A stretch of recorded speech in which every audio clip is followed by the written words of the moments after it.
എപ്പോഴും മികച്ചതായിരിക്കും. അതുകൊണ്ട് തന്നെ ധനുഷിന്റെ അഭിനയവും അതുപോലെ തന്നെ നാഗാർജുനയുടെ അഭിനയവും വളരെ മികച്ചതായിരുന്നു. അവരെ ആ പെർഫോമൻസ് ലെവൽ ഫസ്റ്റ് ഹാഫിൽ അതിഗംഭീരമായിരുന്നു. അതുപോലെ തന്നെ ഈ കഥ ഇങ്ങനെ കറക്റ്റ് ആയിട്ടുള്ള രീതിയിൽ ആ ഒരു രീതിയിൽ ഇങ്ങനെ പൊയ്ക്കൊണ്ടേയിരിക്കുന്നുണ്ട്. അതും വളരെ വളരെ നല്ല രീതിയിൽ പെർഫോം വൈസ് വളരെ നല്ല രീതിയിലായിരുന്നു. പിന്നെ ഗെറ്റപ്പ് ചേഞ്ച്, അതായത് ധനുഷിന് രണ്ട് ഗെറ്റപ്പാണുള്ളത്. ഒന്ന് ഒരു റിച്ച് ആയിട്ടുള്ള ഗെറ്റപ്പും ഒന്ന് വന്നിട്ട് പിച്ചക്കാരനായിട്ടുള്ള ഗെറ്റപ്പും. അതിൽ പിച്ചക്കാരനായിട്ടുള്ള ഗെറ്റപ്പ് വളരെ ആ ഒരു കറക്റ്റ് പിച്ചക്കാരന്റെ ലുക്കും അതുപോലെ തന്നെ ആ ഒരു കറക്റ്റ് ക്യാരക്ടറേഷനും ആ കറക്റ്റായിട്ട് ആ ക്യാരക്ടറിനെ കറക്റ്റായിട്ട് ആ കഥേനെ ഇങ്ങനെ അവസാനം വരെ ആ ഒരു ലാസ്റ്റ് വരെ ഇങ്ങനെ കറക്റ്റ് പൊസിഷനിൽ ഇങ്ങനെ ആ ഒരു ക്യാരക്ടറിനെ കൊണ്ടുപോകാൻ സാധിച്ചു.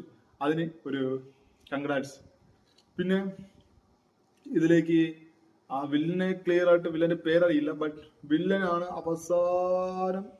അവസാനമാണ് വില്ലനും ഹീറോയും തമ്മിൽ കണ്ടുമുട്ടുന്നത്. അതായത് അതുവരെ വില്ലൻ ഹീറോയെ കാണുന്നില്ല.